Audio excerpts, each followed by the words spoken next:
Вы смотрите новости, в студии Сергей Михедов. Здравствуйте. Коротко о главном. К пожароопасному сезону в Якутии начнут готовиться весной. В Якутии работает полпред президента на Дальнем Востоке Юрий Трутнев. Перемещаться по льду опасно для жизни. В Хангаласском районе река промерзла неравномерно. Есть открытые участки воды. Свежие силы на борьбу с коронавирусом. За 5 лет Нюрбинский медколледж выпустил более 90 медиков и готовит новый выпуск. К пожароопасному сезону в Якутии начнут готовиться весной. Об этом заявил глава республики Айсен Николаев. Финансирование кратно увеличили при поддержке федерального центра. Нельзя допустить переход огня на населенные пункты, как это было летом в селе Беськёль. Сегодня в рамках рабочей поездки село посетил полпред президента на Дальнем Востоке Юрий Трутнев. Подробности в материале Мадины Халиковой. Семья Дмитриевых уже месяц как перебралась в новый дом. Построенный в рекордные сроки, он выдержал первые 40-градусные морозы, пришедшие на прошлой неделе в Бяскёль. В семье 4 детей. Все разместились в просторном двухэтажном здании. А скоро еще и дворовые постройки восстановят. Детям очень нравится. Они вот на 2-м этаже там уже у них общие, там уже комнаты девочки и мальчики. Им очень нравится, дети радуются. Главное, чтобы детям было хорошо. После того, как наш дом сгорел, не знали, что сделать-то. Например, не думали, что построят так быстро дом. И, конечно, были сомнения, что за короткое время построенный дом будет таким теплым, да, уютным. Не знали, конечно. Сейчас холода только приближаются. Конечно, волнуемся, что дом потерпит, не потерпит. Будет ли холодно, например. Сейчас на данный момент где-то 30 градусов, да, на улице. Поэтому, пол, конечно, теплый. Дети босиком ходят. Навестить новоселов приехал полпред президента в Дальневосточном федеральном округе Юрий Трутнев. Он в рамках рабочей поездки посетил Бяскёль. Проверил, как строители выполнили задачу, поставленную главой республики Айсеном Николаевым. И отметил, что, несмотря на сжатые сроки, все поручения выполнены. Вы знаете, самое главное, что люди довольны результатом. Более того, даже когда их спросил, строили быстро, если какие-то недоделки, хозяйка дома оглянулась и сказала, а недоделок-то и нет. Это здорово, когда за 2,5 месяца выполнена такая работа. Построено 34 дома. Дома построены в той же площади, в которой они были у людей. И никаких жалоб, никаких замечаний у людей не возникло. Здесь все работали. Я хочу и руководство республики поблагодарить, и компанию «Алрос», и компанию «Роснефть», которые помогли профинансировать строительство домов. Поэтому мы можем говорить о том, что поселок восстановлен. Глава республики, в свою очередь, рассказал, готовиться к пожароопасному сезону начнут уже весной, и в этом поддержит федеральный центр. Якутии нужно быть готовой к не менее жаркому лету, резюмирует Айсен Николаев. Уверен, что мы сейчас должны провести большую организационную работу. Это и набор дополнительных штатных единиц авиадесантной службы, это и закупка техники, это и правильная подготовка плана тушения пожаров. И самое главное, мы должны провести работу по профилактике лесных пожаров по весне, чтобы людской фактор минимизировать. А летом, когда придет сезон уже сухих гроз, мы должны быть максимально готовы для того, чтобы оперативно всем работать по тушению пожара. Мы, конечно, понимаем, что сухая, жаркая погода, она наверняка и будет и в следующем году, и мы должны быть максимально к этому готовы. Тем временем жители Бяскёля уже не вспоминают о тех страшных днях, когда потеряли крышу над головой. Сейчас у каждой семьи есть не только теплый уютный дом, но и все блага цивилизации. Высокоскоростной интернет, свет, вода, газ, благоустроенная территория вокруг. Но в целом все довольны. Дома теплые, дома экологичные, все коммуникации работают хорошо, люди довольны.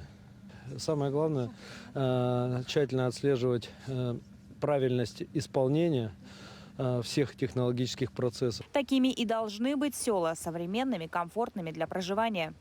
Теперь у Бяскёля началась совершенно новая история. Кроме того, Юрий Трутнев в ходе своего визита сообщил, что школе и культурно-спортивному центру быть. С этой инициативой к Владимиру Путину глава Республики Айсен Николаев обратился в августе и получил поддержку президента. Мадина Халикова, Владимир Павлов, Бяськёль, Горный район. После визита в Бяськёль Юрий Трутнев вместе с министром по развитию Дальнего Востока и Арктики Алексеем Чекунковым отправились в технопарк Якутия. В сопровождении руководства республики гостям представили ряд биотехнологических проектов. Подробности у Дмитрия Тымырова.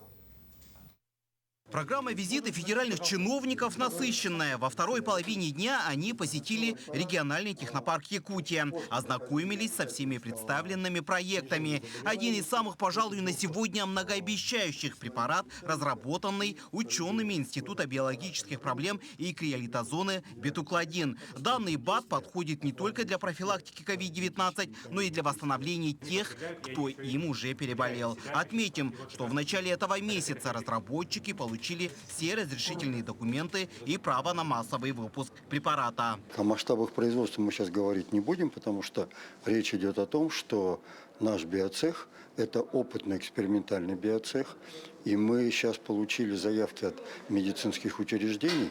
В первую очередь будем удовлетворять их потребности. Кроме того, вместе с нашими коллегами из Москвы мы будем создавать в ближайшие месяцы крупное производство бета-клодина. Ориентировочно он может быть выведен на рынок не ранее лета 2022 года. Юрий Трутнев заинтересовался данным проектом и попросил своих коллег поддержать и детально изучить его. И в случае, если показатели окажутся действительно настолько эффективными, то постпредство Дальневосточного федерального округа окажет существенную помощь в производстве и продвижении этого препарата. У нас есть, так скажем, по стечению обстоятельств люди с медицинским образованием в составе полпредства. И соответствующее поручение сделают, они с вами обязательно свяжутся, вы вместе с ними пообщаетесь, и мы дальше посмотрим, как мы сможем помочь. Хорошо? Спасибо. А вам так успехов. Спасибо большое. Спасибо большое. Еще один проект, который вызвал немалый интерес – это искусственная печень. Его авторами являются молодые ученые Северо-Восточного федерального университета. Мы разрабатываем искусственную печень. То есть такое устройство, которое должно помочь пациентам с печеночной недостаточностью переждать время, когда они ждут трансплантацию печени. Принцип работы похож на устройство гемодиализа, только помимо того, что оно очищает кровь, оно должно и обогащать кровь. И как раз эта функция является особенностью нашего проекта. Также резиденты технопарка представили проект будущего креативного кластера «Квартал труда», первого на Дальнем Востоке технопарка в сфере креативной индустрии. Всего мы планируем, что у нас будет 105 резидентов, в которых будет создано свыше 1000 рабочих мест. Причем мы этот проект реализуем на базе старого полузаброшенного здания, 76 года постройки. То есть, по сути, такая отправная точка редевелопмента всего этого промышленного района города. То есть мы уверены, что в целом этот район преобразится и подтолкнет также собственников, которые помещения находятся поблизости, тоже к тому, чтобы они инвестировали в развитие своих зданий, помещений. Отметим, что строительство квартала уже началось. Его планируют сдать в следующем году. Дмитрий Тымыров, Николай Григорьев, Якутск. В Чурапчинском IT-центре за год разработали 5 пилотных проектов. Один из них – это умная теплица. Так, специальное приложение обладает функцией полива водой и проветривания. Проект работает в 2 агрошколах Улуса.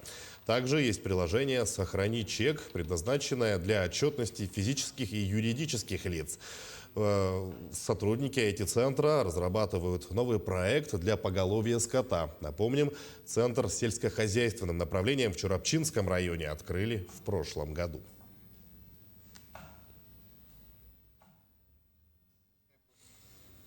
По нацпроекту «Жилье и городская среда» 4 семьи из села Кысыл, деревня Намского района, переехали в новый каменный дом. Их бывшее жилье признали аварийным в 2015 году. В результате совместной работы администрации Хатына-Рынского наслега и строителей новый дом построили за 4 месяца.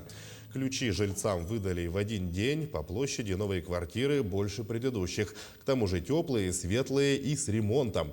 Квартиры оборудованы всем необходимым для комфортной жизни. Также по просьбе заказчика нас попросили сделать ограждение, забор, И мы за свои средства тоже сделали вокруг дома ограждение. На реке Лени лед встал с опозданием в месяц. Об этом сообщают в Хангаласском отделении ГИМС. Причина опоздания ледостава – теплый ноябрь. В середине прошлой недели температура воздуха была всего -3 градуса. И только к выходным ударили 20-градусные морозы, после чего лед на реке начал укрепляться. В это же время начались пешие переходы по реке. Сейчас толщина льда составляет от 7 до 30 сантиметров. Река промерзла неравномерно. Есть открытые участки воды в районе Махсагалоха и Актемцев. ГИМС предупреждает, выход и выезд на неокрепший лед опасен для жизни и здоровья. Раньше где-то числах 4-5 и заходили так. А в этом году очень опоздало. Ну, главное, что встала. В этом году, да, река у нас стала намного позже. Она опоздала практически на месяц, наверное, почти. В прошлом году, допустим, уже в это время силами работников Автодора, и они уже пробивали дорогу, делали. Но в этом году у нас все намного сложнее. Наверное, будет где-то примерно к середине, может, к концу декабря только откроется ледоправа. Да. За 5 лет Нюрбинский медколледж выпустил более 90 медиков. Напомним, филиал Якутского медицинского колледжа появился в районе благодаря администрации и Нюрбинской центральной больницы. Каждому отделению, терапевтическому, хирургическому и другим администрация ЦРБ выделила квоты на обучение в филиале медколледжа. Квоты выделены всем отделениям, а на целевые места проведут отдельный конкурс. На сегодняшний день на фельдшера первый курс обучения проходят 18 студентов, на втором курсе 21, а курс «Сестринское дело» в этом году выпустит 28 медиков. На сестринском деле у нас обучается 2 года 10 месяцев, по лечебному делу 3 года 10 месяцев. Но в связи с тяжелой, со сложной ситуацией у нас пока учеба происходит дистанционно. Но студенты все равно по несколько человек приходят в учебное заведение и занимаются по доклинической практике. А производственную практику наши студенты проходят на базе Нюрбинской центральной районной больницы. И оснащение и оборудование больницы отвечает всем требованиям прохождения производственной практики. К этому часу это все новости. Наши корреспонденты продолжают следить за развитием событий. Оставайтесь на нашем канале.